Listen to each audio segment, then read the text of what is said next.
Hello students, good morning to all of you.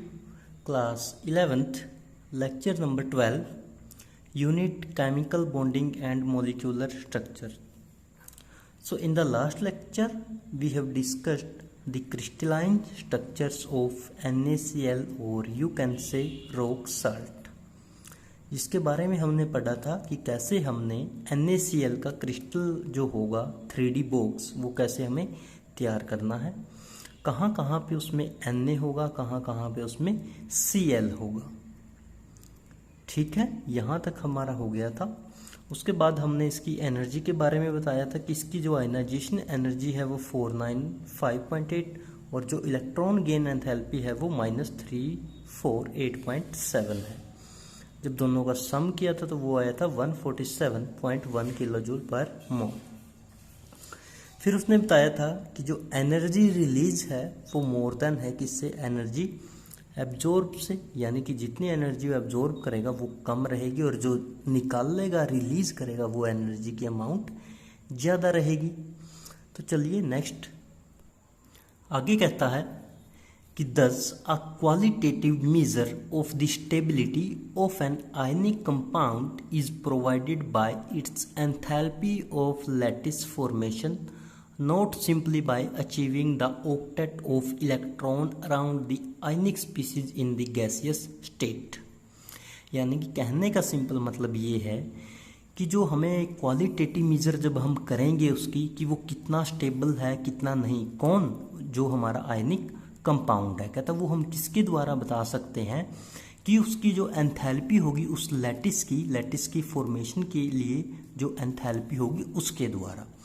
दूसरा कहता ऐसा नहीं है कि अगर उसने ऑक्टेट को अचीव कर लिया है, ऑक्टेट कंप्लीट कर लिया इलेक्ट्रॉन, तो उससे हम उसकी स्टेबिलिटी को बताएंगे, नहीं, वो हम किससे बताएंगे, उसकी जो लैटिस एंथैल्पी होगी, जो लैटिस को फॉर्मेशन करने के लिए जितनी एनर्जी रिक्रूटमेंट है उससे उसकी हम क्या कर सकते हैं, क्वालिटेटिव मेजर कर सकते हैं कि कितना हमारा आयन है जो वो स्टेबल कंपाउंड है, ना कि उसके ऑक्टेट रूल से, किसके लिए, जो हमारी आयनिक स्पीसीज होगी गैसियस स्टेट में।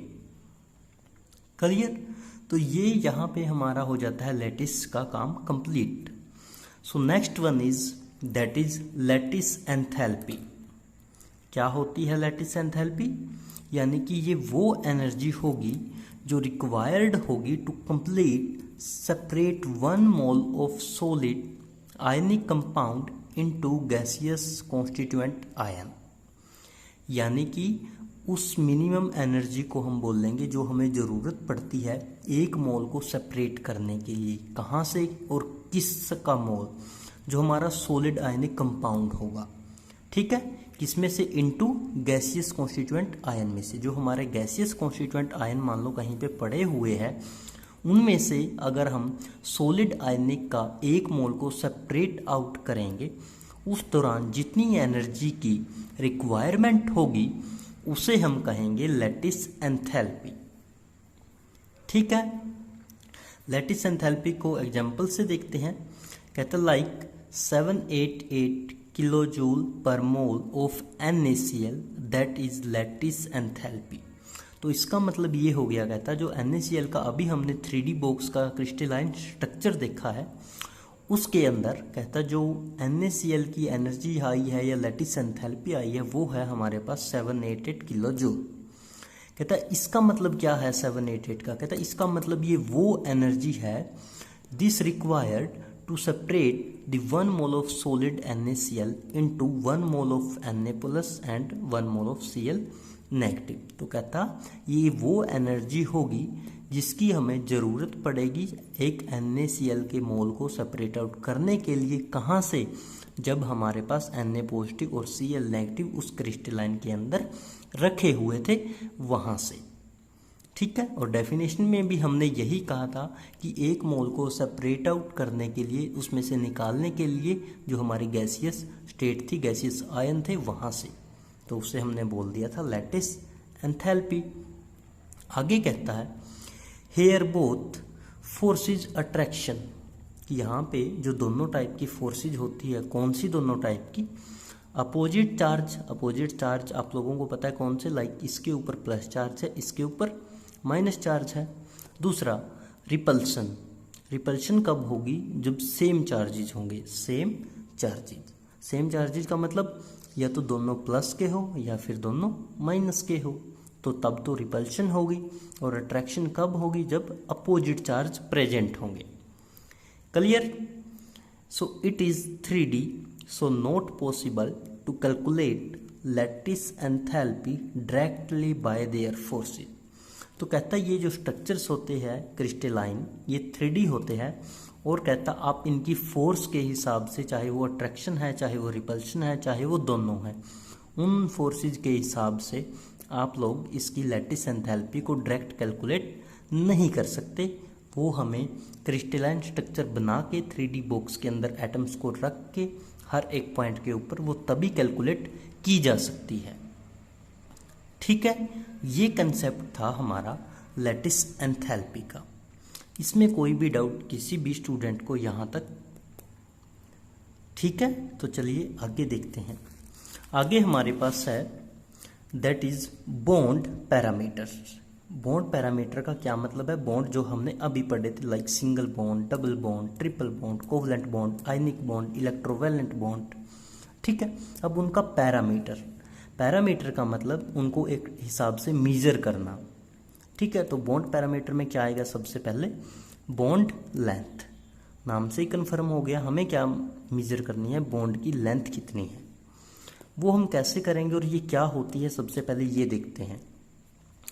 सो is the equilibrium distance between the nuclei of two bonded atom in a molecule, कि एक मॉलिक्यूल के अंदर जो दो बॉन्डेड एटम है उनके बीच में जो न्यूक्लियाई की डिस्टेंस है, इक्विलिब्रियम एक पोजीशन से लेके न्यूक्लियाई तक की जो डिस्टेंस होगी, दैट इज बॉन्ड लेंथ। क्या बोला इसने कि ये इक्विलिब्रियम डिस्टेंस है किसके बीच में? बिटवीन न्यूक्लियाई के बीच में। किसके न्यूक्लियाई? जो दो हमारे ये बॉन्डेड एटम थे किसी भी मॉलिक्यूल के अंदर। यानी कि सिंपल ये कहेंगे कि किसी भी मॉलिक्यूल के अंदर जो दो बॉन्डेड एटम होंगे, उनके जो न्यूक्लियाई होंगे, उनके बीच की जितनी भी डिस्टेंस होगी, that distance is known as bond length of a particular molecule. Clear? फिर कहता है the bond length measured by spectroscopic. कहता है जो बॉन्ड लेंथ है, अब हमें पता चल गया कि न्यूक्लियाई के बीच की डिस्टेंस बॉन्ड लेंथ है। ठीक है, अब उसे हमें मीजर कैसे करना है? कहता स्पेक्ट्रोस्कोपी से। स्पेक्ट्रोस्कोपी हमारे पास केमिस्ट्री के अंदर एक ब्रांच होती है, लाइक हमारे पास यूवी स्पेक्ट्रोस्कोपी है, आईआर स्पेक्ट्रोस्कोपी है, मास स्पेक्ट्रोस्कोपी है। ठीक है, कहता एक्सरे डाइफ्रैक्शन या फिर इलेक्ट्रॉन डाइफ्रैक्शन टेक्निक। तो यानी कि इन तीन मेथड से कहता हम क्या कर सकते हैं, बॉन्ड लेंथ को मीजर कर सकते हैं कि हमारी बॉन्ड लेंथ कितनी है। और ये जो आपके पास टॉपिक है, लाइक स्पेक्ट्रोस्कोपी हो गया, एक्सरे डाइफ्रैक्शन हो गया, इलेक्ट्रॉन डाइफ्रैक्शन हो गया, यहाँ पे आपके पास +2 में नहीं होते, ये जाके BSc MSc PhD लेवल के टॉपिक्स होते हैं। ठीक है, आपको बस नाम याद रखना है। उसके बाद the each bonded atom contribute in bond length. कहता बॉन्ड लेंथ के अंदर जो भी हमारा बॉन्डेड एटम होगा वो कुछ ना कुछ कंट्रीब्यूट जरूर करेगा। ठीक है, उसके बाद इन कोवलेंट बॉन्ड। अब हम बात करते हैं कोवलेंट बॉन्ड की। कोवलेंट बॉन्ड कब बना था? जब इलेक्ट्रॉन शेयर किए थे बॉन्डेड एटम ने आपस में।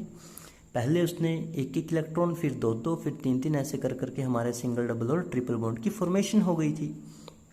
तो कहता contribution from each atom is called covalent radius of that atom. हमने अभी कहा कि बॉन्ड लेंथ के अंदर हर एक जो एटम होगा वो कुछ ना कुछ कंट्रीब्यूट करेगा। फिर हमने कहा कि कोवलेंट बॉन्ड के अंदर जो कंट्रीब्यूशन होगा हर एक एटम का होगा, और उस कंट्रीब्यूशन को हमने क्या नाम दे दिया? Covalent radius of that atom. जिस भी एटम ने यानी कि कंट्रीब्यूट किया है उसे हमने नाम दे दिया कोवलेंट रेडियस का। क्लियर? फिर कहता है कोवलेंट रेडियस है क्या चीज हमारे पास? देखिए, is the half of distance between two similar atom joined by covalent bond in the same molecule। कि एक सेम मॉलिक्यूल के अंदर जो दो एटम आपस में ज्वाइन हो रखे हैं उनके बीच की कहता जो हाफ डिस्टेंस होगी दैट इज कोवलेंट रेडियस। कहता डिस्टेंस का हाफ किसकी डिस्टेंस, लेकिन बिटवीन टू सिमिलर एटम जो एक मॉलिक्यूल के अंदर कोवलेंट बॉन्ड से ज्वाइन है, जिसे हमने नाम दे दिया है कोवलेंट रेडियस का। क्लियर है यहाँ तक? किसी भी स्टूडेंट को कोई डाउट